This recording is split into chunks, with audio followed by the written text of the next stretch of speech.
Yeah, I mean they've had to change just because it went from Kyle being the guy, to me having to step up as a leader again and gain the trust back of these guys and show them that I still was the leader how I was in the summer before the season started and everything. So it's good getting back in there. Devin, what went into the burn the boats tweet? I mean, there's one thing that I've always said is I'm a competitive guy and that I like to go out and compete. So it doesn't matter what's going on. I'm always just gonna sink all my chips in it here. That's why I came here was to be the best I can be here. How did you find out about the decision from Kyle? Did you hear about it like everybody else, or did you have any idea that might be coming? No, I really didn't have an idea. I just kind of heard it from him when it all happened. Devin, how has Lincoln pushed you in practice? Lincoln's just trying to get himself better every day. He's a really good athlete, and he's doing everything he can, just as I am, to be the starter. So he's going to keep working. We've been together in the film room and in the weight room together, so it's good to compete still. What's that been like in practice in terms of splitting reps? As of right now, we're just kind of doing, ones, twos, threes, and just going through as groups. So we're all kind of getting, equalish reps.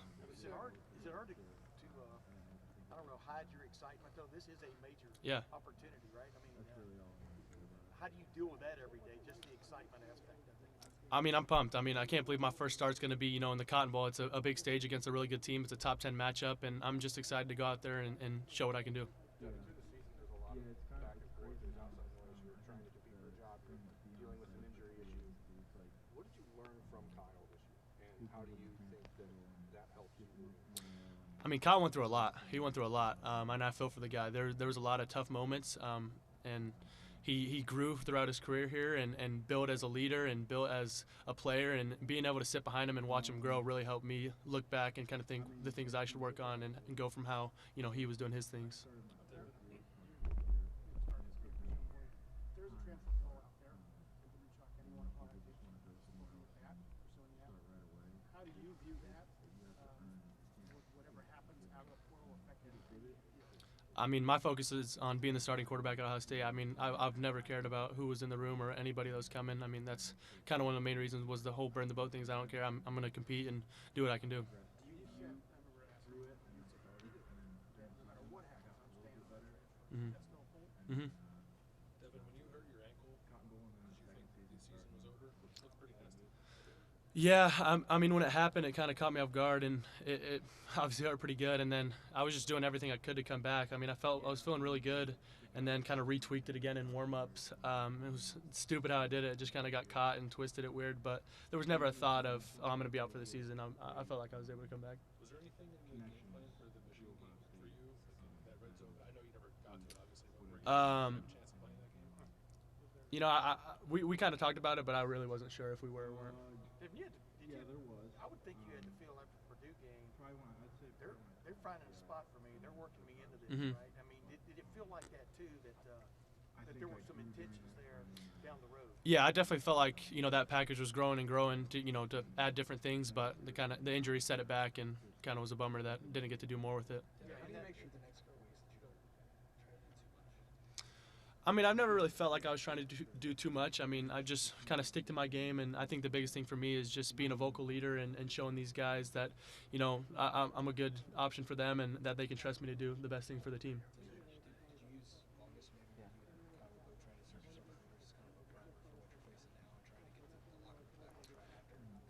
Yeah, definitely. I mean, the whole offseason, I felt like my leadership was very good, and guys felt me and, would like me to be the leader as well. So it was really back and forth. So they still trust me now.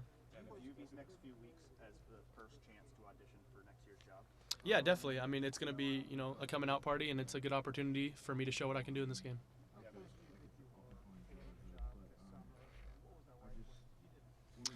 It was very back and forth. I mean, it was really could have gone either way, and a lot of guys would agree to that. And it was a disappointment when I didn't come through with it, but just how the game works and how everything works. Did Coach Day let y'all know where you stood every day? I mean, how did that work? Yeah. We took it on a daily basis, and we're evaluated every single day, and that's just kind of how it went. Devin, what positives did he tell you during that process, and what things did he want you to work on that you're still, going to incorporate now? He felt like my leadership and energy was very good. I felt like I kind of bring an energy to the team, especially when I'm playing, that I feel like I can rally guys around me. So that was definitely a positive.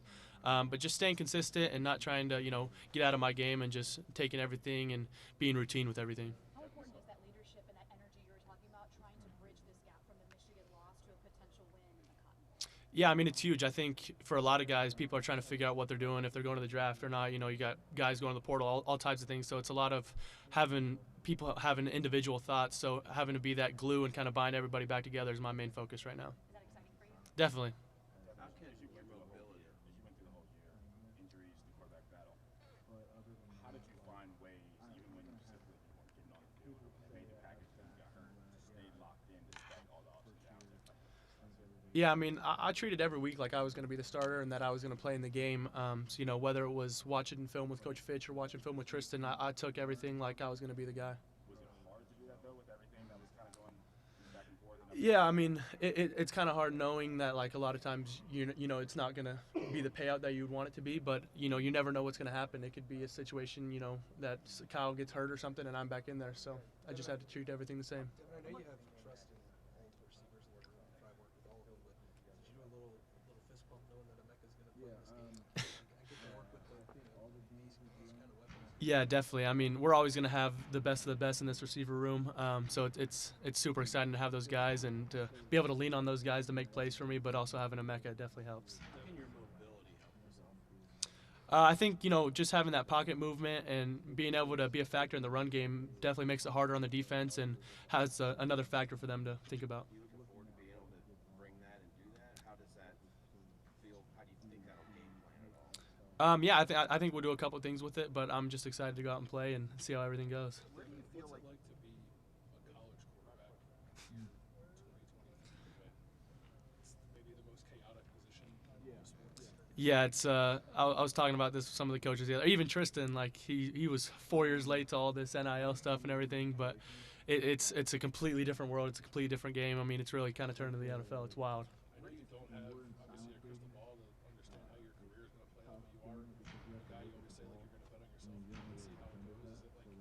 Is it all crazy to you that you're on the precipice of starting in the Cotton Bowl because like a 12-game starter just decided to transfer, which I think is hard to do for some people. Even your rival here was Yeah. in the whirlwind. Like just what's it been going to be caught up in? I mean, it's nuts. It's always going to be chaotic week to week, but I guess that's just kind of the sport now. So just got to take it week by week and do everything I can to win this game.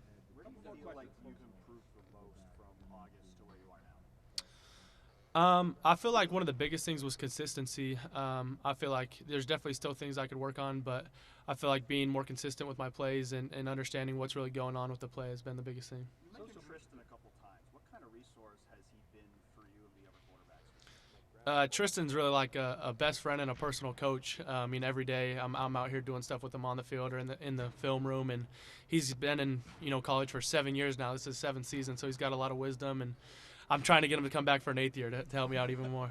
social media was pretty savage on Kyle a lot this year? Oh. This will be the last question. Did y'all talk about that? I mean, you were aware of it, I'm probably sure, maybe not, but I mean, how do you deal with that aspect of it, Devin? The expectations of this position at this school? Yeah, I mean that's why you come here, is to be at the top of the pedestal, and be in front of all these eyes. That's what Ohio State is. So there's going to be both sides, good or bad, and that's just kind of the nature of it. But at the end of the day, what truly doesn't matter, what other people's opinions are of you. All that matters is what your team thinks and what you feel.